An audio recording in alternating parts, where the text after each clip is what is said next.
guest lecturer at the Vanderbilt Audiology Graduate Program, Holly shares her knowledge and passion for vestibular science while mentoring students and fostering the next generation of clinicians. She is proud to be a part of the Vanderbilt Sports Concussion Clinic, specializing in complex concussion rehabilitation and participating in evidence-based research, data, and collection. Holly, thank you so much for being here. We're really excited to have you here for a talk and some breakouts. So we're excited to learn some things.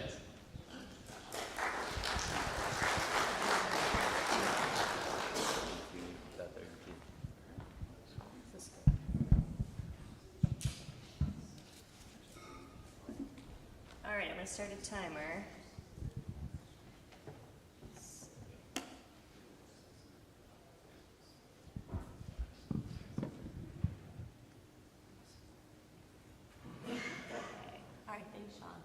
Okay, can everyone hear me? Okay. All right.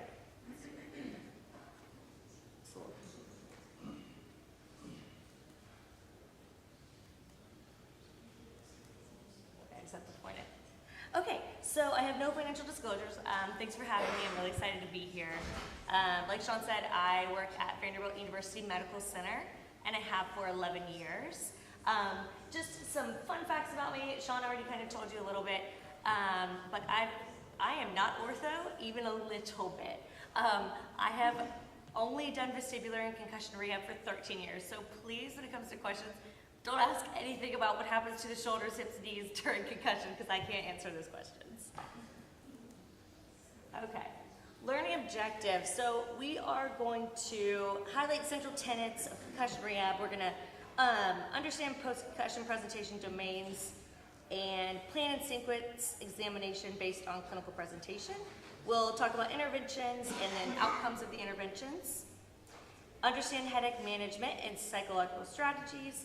Also, knowing that I'm not an MD, knowing that our MD helped me out with those slides, and knowing when to refer to a vestibular therapist. So I always like to start my talks with getting to know you guys a little bit.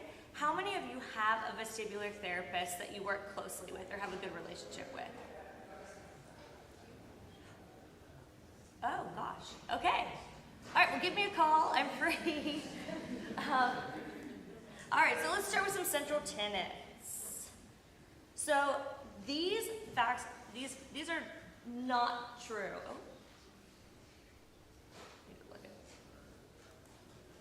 Oh. Daily activities can worsen your concussion. Symptom exacerbations are physiologically dangerous, and symptom exacerbations are associated with a longer recovery time. Those things are just not true, but those are things that you're going to hear from your student athletes all the time. You cannot make your concussion physiologically worse with anything you do. That's what the biggest take-home message I need you to know. And the biggest take-home message really you need to give to your athletes. Getting those athletes to buy into this is super important, because the sooner they buy into it, the faster they're going to get back to those activities, the less work you have to do. I know at Vanderbilt with our amazing athletic trainer team, I don't know how they do it. I don't know where their work-life balance is. They're taking those athletes breakfast to their dorms and dinners to their dorms. So instead, really encourage them to go to the cafeteria, encourage them to go to class. So that makes less work on you as well.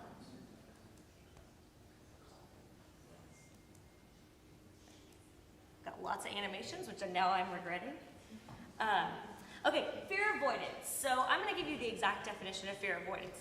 So it is a coping style characterized by the avoidance of activities or situations that are perceived to provoke or worsen symptoms due to fear of symptoms and their associated consequences.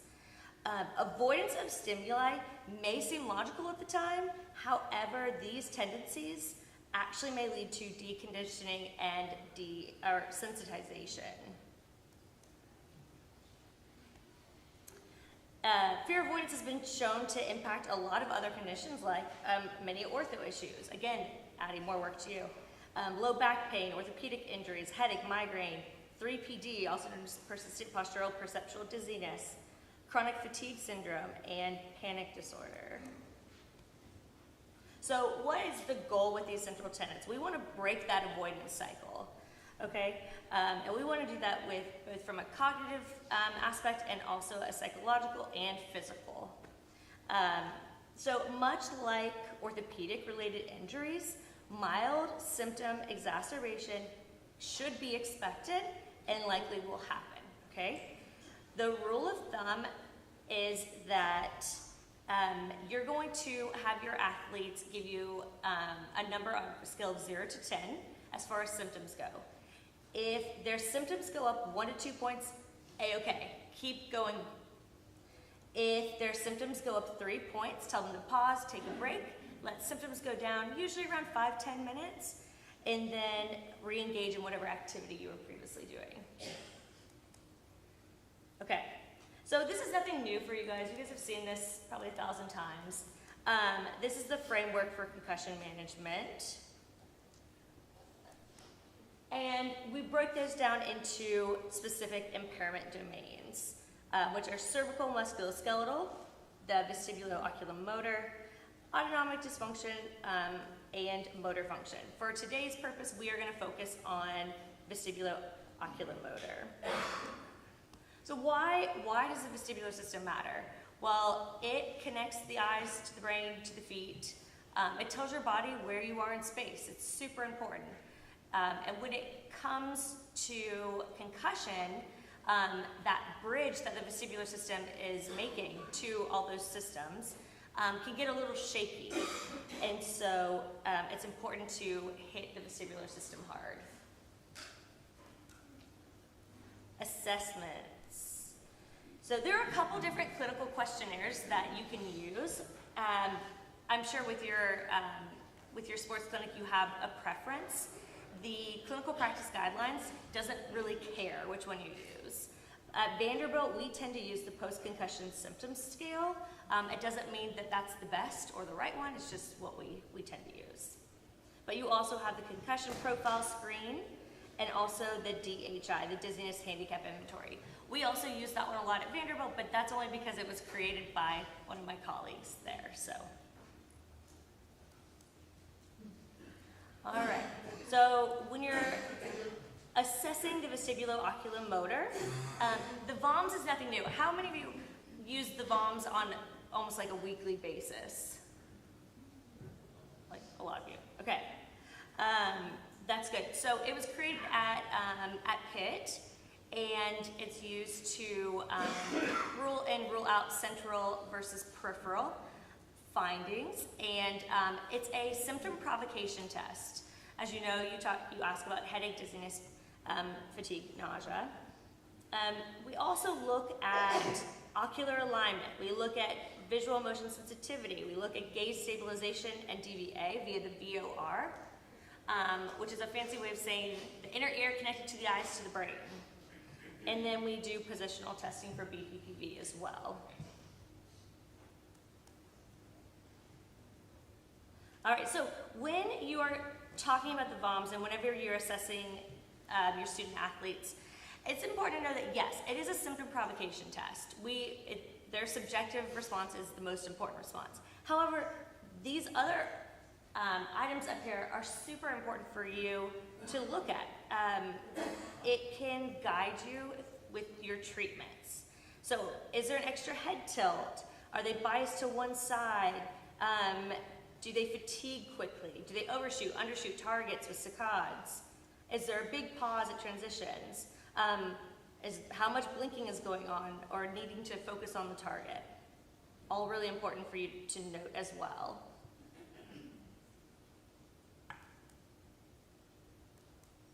Okay, so some of you, whenever we talk about BPPV testing, sometimes our ATCs get a little bit nervous. They're like, oh, we don't do that very often, and that's okay. It doesn't happen super often with our student athletes or in the TBI population in general. So just from 2010, a study came out and said the incidence was less than 5% out of 114 patients referred to vestibular PT. And then in 2020, another study showed that 10.4% were diagnosed with BPPV out of 115 pediatric patients. So those numbers are fairly small. Again, you can always call me up and I can FaceTime you and walk you through it. But there was, however, a study in 2024 that had high prevalence of BPPV with an inpatient rehab facility and subjects that came in with TBI. 42 out of 73 patients tested positive for BPPV. So that's kind of a large number. So, is this going to be one of your top assessments? Probably not. However, it is something to keep in mind, especially if your student athlete is complaining of room spinning vertigo, severe dizziness with positional changes. And then you guys can school me on this all day long, I'm sure. Autonomic dysfunction and exertional tolerance testing. The Buffalo Concussion Treadmill test is what we use at Vanderbilt, where you have the student athlete rate, give you an RPE and a VAS score. And again, y'all could, school me with this. Motor function assessment. We use computerized dynamic posturography, generally running, most importantly, a sensory organization test. That test breaks apart the 3 things that help you keep your balance, cues from your ears, eyes, and feet.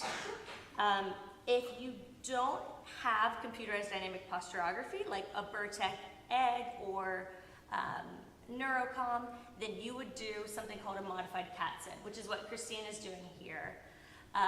It's a really quick and an easy test that will help you determine how well they're using their inner ear cues, how well they're using their visual cues, and their proprioception. We will talk about this a little bit more in the lab later. But along with that, the clinical practice guidelines say that the MBEST is a great test, the best test, FGA, and then of course higher level Cobalt and high mat testings are also great.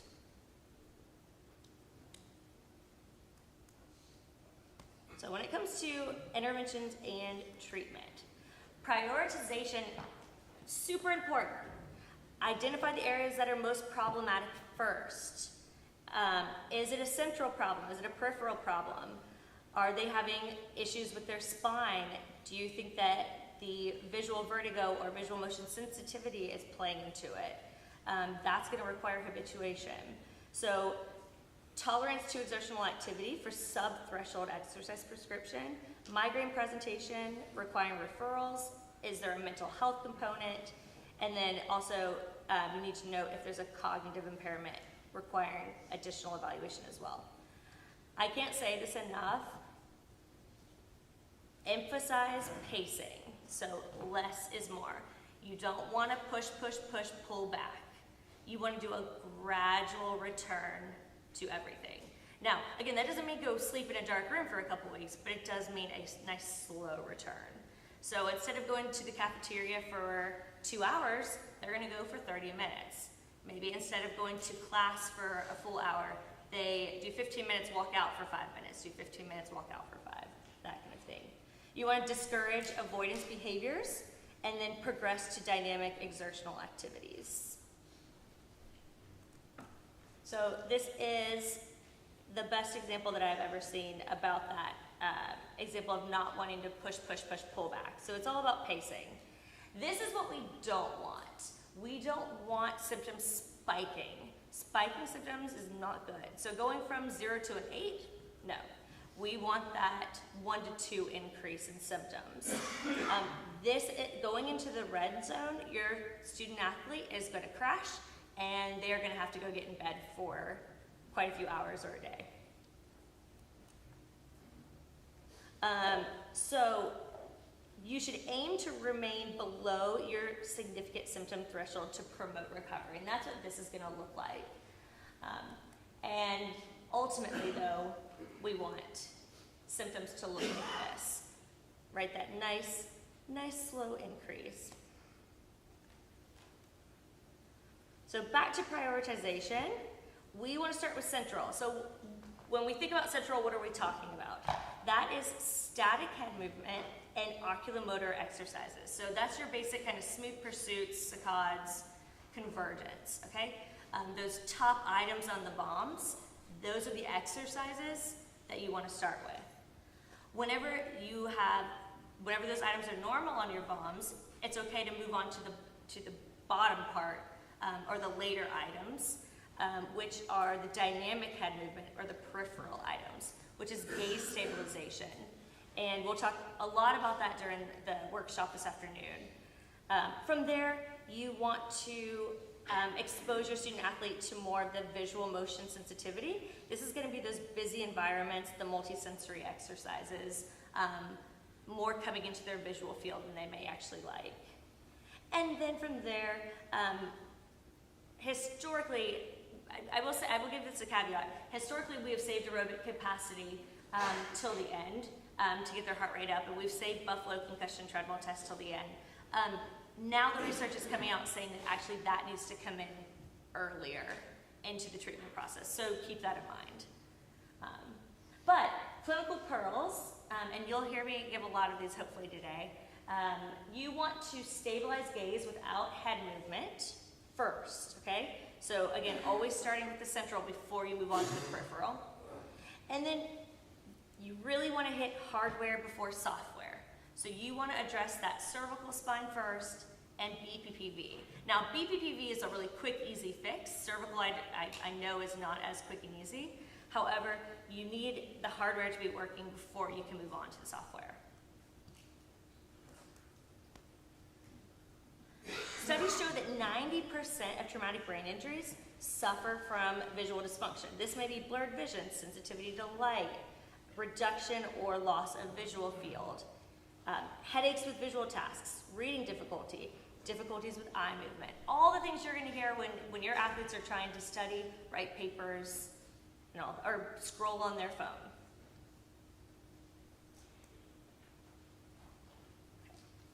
So what do we do to address that? We are going to look at oculomotor training. So again, kind of those top items on the VOMs. We do smooth pursuits, saccades, VOR cancellation, convergence insufficiency, which is huge. You're going to find that most commonly in your athletes. And then accommodation insufficiency as well. And I like to show you these little videos. If you go on YouTube, 360 Neuro Health is a really awesome tool. They provide really great videos that are a little bit more fun than having your athletes do just simple smooth pursuits or simple saccades.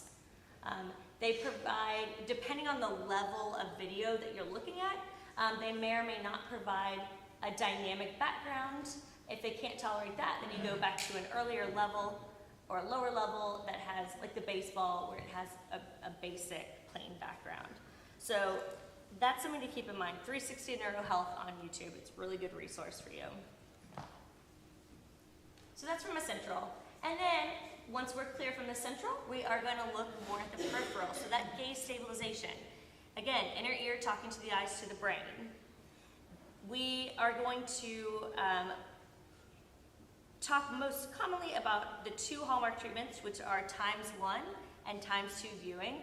And you'll know those inside and out after today's workshop. But when we're training the VOR, this is working on adaptation. It's making those central changes to the brain. So whatever damage has been done to the inner ear, that's done. But we can trick the brain into thinking that both inner ears are working up to par, and that's what adaptation is. So how do we progress this? You can progress these exercises with position, with background, speed of head movement, distance from target, and then also the size of target as well. So, this is what happens whenever your VOR is working. Okay, ×1 viewing. So Christina is up here. She's looking at a target on the wall, and you're going to start with a small letter or a word about arm's length, anywhere from 3 to 5 to 8 feet away, really. Head is moved in the horizontal plane 20 to 30 degrees, and the goal is to turn as fast as possible while keeping the target in focus. So generally that goal is around 2 hertz. And when we think about 2 hertz, you're like, well, how do I know that speed? A hertz is a cycle, so 1 cycle. So it's, if your head is in the center, you go left, right, back to center, that's 1 cycle. You have to, in order to reach 2 hertz, you have to do that 2 times while saying 1 Mississippi. So, and if you don't want your student athlete to say 1 Mississippi, 1 Mississippi, 1 Mississippi for 60 seconds, then I would just go ahead and set your metronome to 120 beats per minute. And and there you go. All right, so these are a little bit more of the specifics of ×1 viewing. Your athlete can be near the target and also further from the target depending on how acute they are.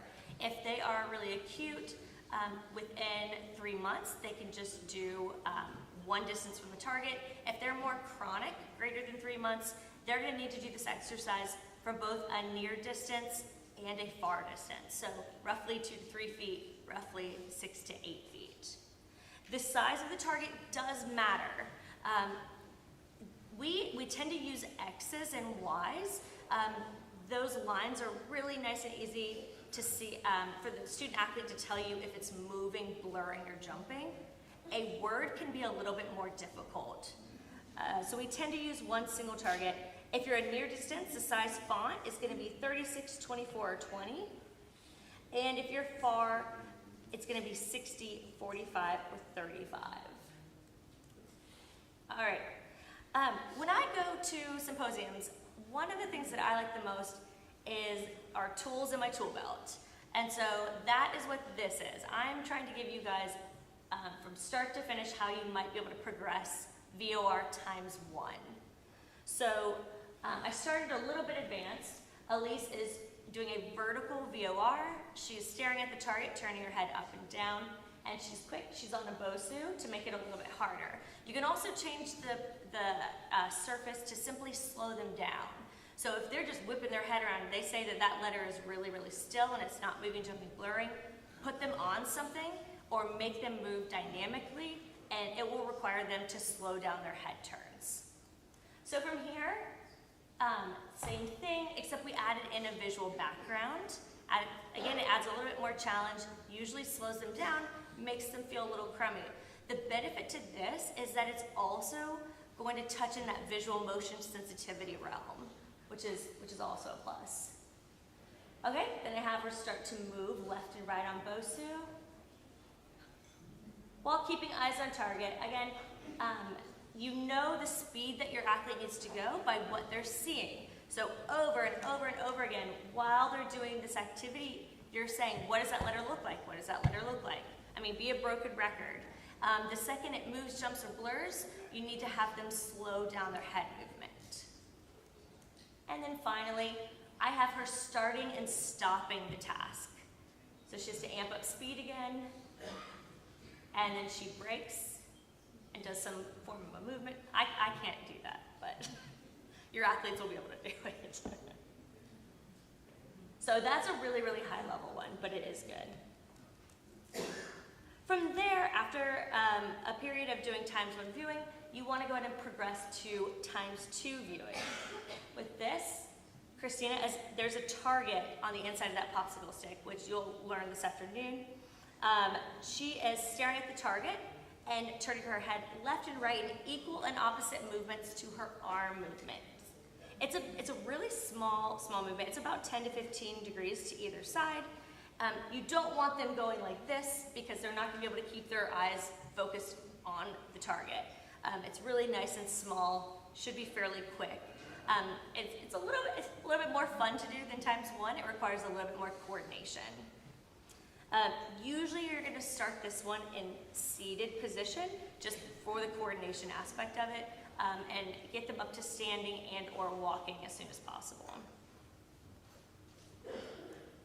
So the goal for ×1 and ×2 viewing is the ability to tolerate 1 minute to 2 minutes of head turns at a fast speed without significant increase in symptoms.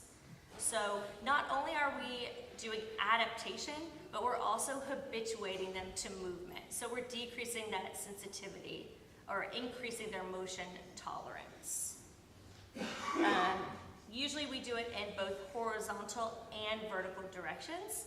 However, if you think about walking, so if I'm staring at a target and I start to walk, I'm essentially doing a vertical VOR. So most of your athletes aren't going to need to do it in the vertical direction, and that's one less thing for them to do during the day. However, usually in the beginning, we have them start with both horizontal and vertical directions to make sure we're hitting both planes. The exercises should be repeated roughly 3 times a day. Years ago, the literature said that patients need to be doing these exercises 5 times a day. And then luckily another article came out and said, oh no, hold on, actually if you only do them 3 times a day, you're gonna have the same results. So again, going back to that acute, subacute versus chronic phase, you want them, if they're in that acute phase, you want them doing these exercises about 12 minutes a day. If they're more chronic, you need to up the time to about 20 minutes a day. And you achieve that with, again, doing it at a near distance and a far distance, especially with that ×1 viewing. And then also, we want to address visual motion sensitivity, and we do that by exposure. This is a really uncomfortable exercise. This one you have to be very careful.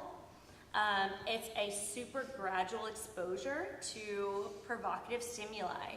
I mean, you've got to really monitor migraine provocation. Back in the day, I was working, the very first patient I ever put up on the Burtec egg, which you'll see in a second up here, was with one of our pro athletes for the Preds. And I threw him into a migraine in less than 3 minutes. So you've got to be really careful with how much you throw them into. It's a really nice gradual increase exposure. You can do that with the goggles. You can do that with those Christmas lights that people shine up on their houses and they kind of move. You can do that in a dark room. Or if you have something like a Neurocom or a Burtec, like we do at Vanderbilt, you can take them grocery shopping. You can take them driving, flying. It's a really nice way to throw them in. So she is looking both left and right, calling out items on the shelf. And then also you can have them do additional cognitive tasks too, depending on how they're responding.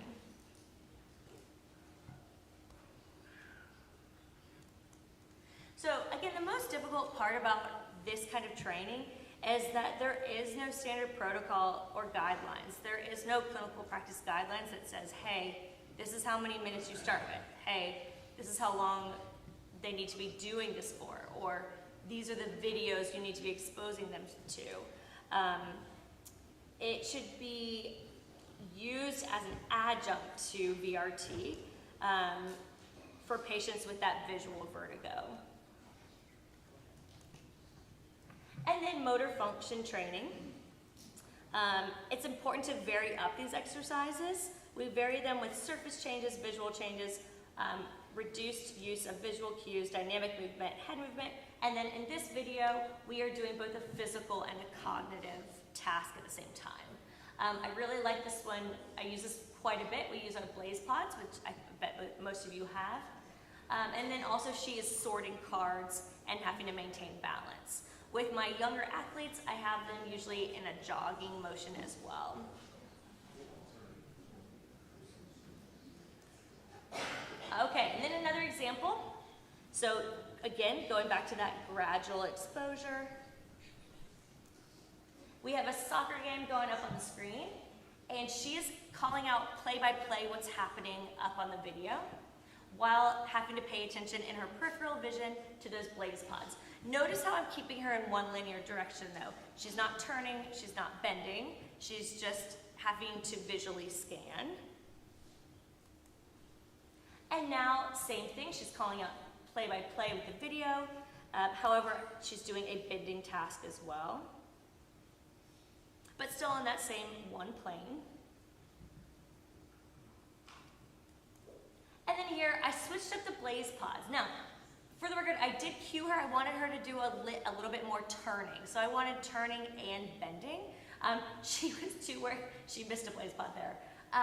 She was too worried about hitting the Blaze Pods to actually turn. With that, you may want to start maybe with just the bending and turning Blaze Pod activity without the additional task of the video. That's probably too much in the beginning, but then you can progress on to this one. Again, another example, and a huge thanks to the Preds for allowing me to video this. So no turning, facing one direction. I have their amazing ATC behind them, just nailing the pucks. The players having to quickly find the puck and hit it. While I'm sitting on the sidelines, because I cannot ice skate. All right, so then we start turns, but same idea. Just gradual exposure to a little bit more.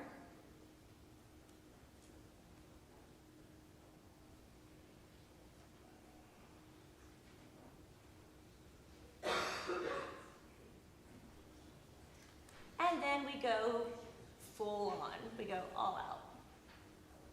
Turns, visual scanning, having to find the puck, all of the above should be happening. So real sport-specific activity.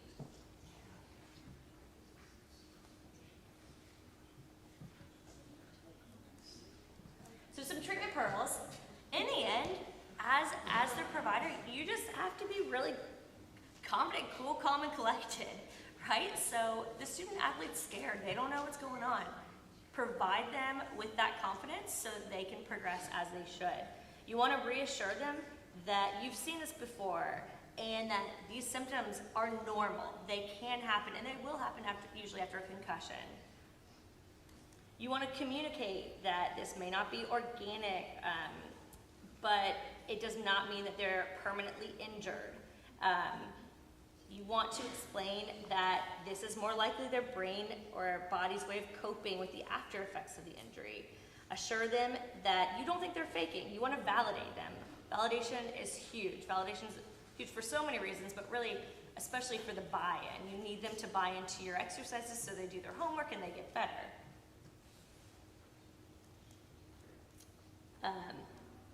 You want to communicate that there are treatments for this. And sometimes I'll even use examples, not specific names of course, but of like past players I've seen or their buddies that I'm seeing at the same time. Again, we don't break HIPAA, but they all talk in the training room. They know who's seeing me at the same time. And also going back to, you want to caution them that waiting and avoidance is not a treatment strategy. It's not 10 years ago where we put people in bed for weeks at a time. We want them to start exposing themselves to the stimuli in very gradual ways. And also, kind of along that same line, don't forget too, it's okay for them to wear hats in class. It's okay for them to wear Theraspec lens, like the rose color lens. It's okay to do those strategies, especially in the beginning, to get them back in the classroom, to get them back to the cafeteria. All of that's okay. You want to start taking those things away if possible. However, we prescribe Theraspec lenses daily. I mean, to the point where some of our hockey players actually went to Oakley and had a helmet made with a rose color shield to it. He, in the end, the top higher-ups in the hockey league didn't like that, so he wasn't allowed to use it, but it got him back on the ice sooner than later. So, efficacy of vestibular rehab. Essentially, this slide just says that it works. Vestibular rehab works. Everything that I've shown you so far does what it's supposed to do, which is get your athletes back to sport and everyday life. All right, headache management. So again, just to be clear, I am not an MD, but luckily we have really great docs on in our concussion clinic that have provided me with some slides to present to you guys. From a headache management standpoint, they are classified as a secondary headache disorder in the International Classification of Headache Disorders. And they can be attributed to TBI, whiplash injury, or craniotomy. And they typically must have onset of headache within 7 days of the injury or within 7 days of regaining consciousness. Qualifier of quote-unquote delayed onset that happens when a headache starts between 7 days and 3 months after the injury. Acute post-traumatic headache resolves within 3 months of onset. Persistent post-traumatic headache lasts beyond 3 months from onset. And phenotypes for headaches most often reflect migraine and tension headache. So these are the two phenotypes. We won't go really into them, but please, if you want a copy of this PowerPoint and all of the specifics of, especially the headache slides, please reach out to me. I have my email on the end. I will send you a PDF of this, no problem. It's really nice to have the must-haves just listed out really beautifully for you. So you can help classify migraine versus tension headache, and then, of course, treat accordingly with cervical manual work and or referrals for medical management, so medication. So when we think about approaching treatment of migraines, it's like everything else in our world, it's going to be very individualized to the patient. You've got to determine the phenotype, which we just talked about. You check the cervical spine, of course, which all of you, you're the best at it. And you want to ask about non-pain related symptoms as well. So how are they sleeping? What's their mood? Is there any vertigo, dizziness, BPPV? How's their cognition? Are they having sensitivity to light, sound? And from there, if you decide to send to an MD for medical management, they're going to break it down into bridge therapy, usually within the first month post-concussion, preventative, both oral options and injection options, acute therapy, which is limited to no more than twice weekly for risk of medication overuse or rebound headaches. And then, of course, avoid NSAIDs during the first 48 hours after trauma. Okay, and when we get to psychological strategies, again, I'm not a neuropsychologist. However, our neuropsychologist and the concussion clinic helped me create some slides. His name is Dr. Doug Terry. Dr. Doug Terry says, it is likely a combination of what makes sense. And this always makes me laugh a little bit, but that's so true. I mean, not every patient is, or not every student athlete is going to do daily progressive muscle relaxation. You know, your really motivated ones will be game for just about anything you tell them, but there's a good portion of that young population that's not going to buy into this. But it does work, for the record, and it can be found on YouTube, Spotify, Apple Music. They can perform it 1 to 2 times a day for 10 to 15 minutes per session. A lot of times we encourage this in a quiet room in like the training room. That way we know that it's actually being done. All right. So CBT, it can also be super helpful and important. It's important to keep a daily schedule, prioritizing sleep, breaks, consistency. Trigger identification is also one of the most important things from a headache standpoint and psychological standpoint. Exposure, thought disorders, thought records, all of that plays into the psychological treatment. And of course, exercise being the most important. Okay, tips and tricks. So I know this is a lot of writing, but again, I can provide you with this PDF. Make sure that they're not sitting in their dorm room in bed, you know, scrolling on their phone all day, every day. Encourage them to be social, encourage them to see their friends. Now, I'm not saying for them to go out and drink a six-pack of beer, which we do have to have that talk very often, by the way, so don't be scared of that talk. Make sure you tell them not only are they really underage, but it's not healthy for their brain. No fortune telling about future events or symptoms. So help them set small achievable goals. Like tomorrow, I'm going to go to class for 45 minutes. I'm going to see at least one of my friends, etc. You're going to break down those bigger tasks into small achievable tasks. Do things that make them feel normal and good again, things they like to do. Go to practice as tolerated. This is one of the big things that we do. Even if it's just to watch, they're still getting that visual exposure and auditory exposure that they're not going to get elsewhere or by staying at home in an apartment or a dorm room. Again, going back to that avoidance, you do not avoid busy places. Encourage them. Really encourage them as you all probably already do, to do their homework. It's gonna make them feel better to accomplish something. In the end, it makes life a whole lot easier if they don't have to catch up. And again, validating that doing normal activities cannot hurt their brain. Now, we don't want them spiking their symptoms, but doing activities in a gradual, smaller way is healthy and good.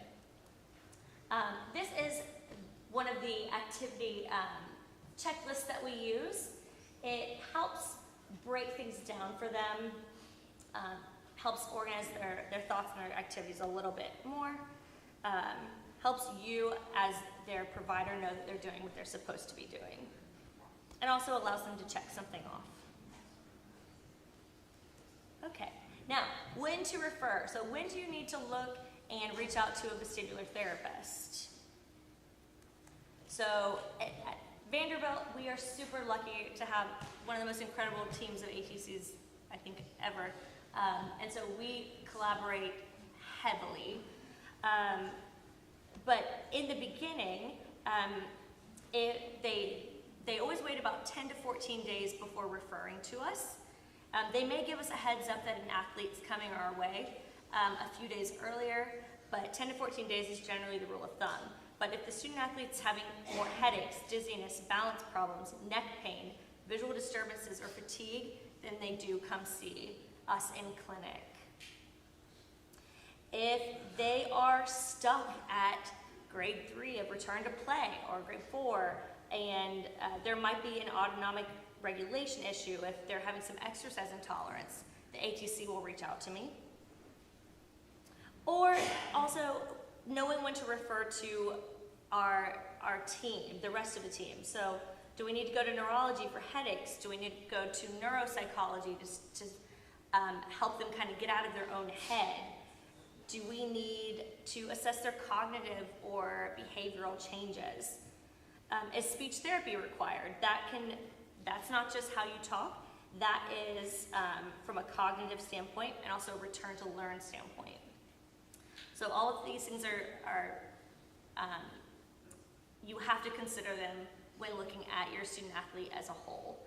I do want to mention, so because not many of you raised your hand about working closely with the vestibular PT, if you go on the American Physical Therapy Association, the APTA website, there's going to be a link.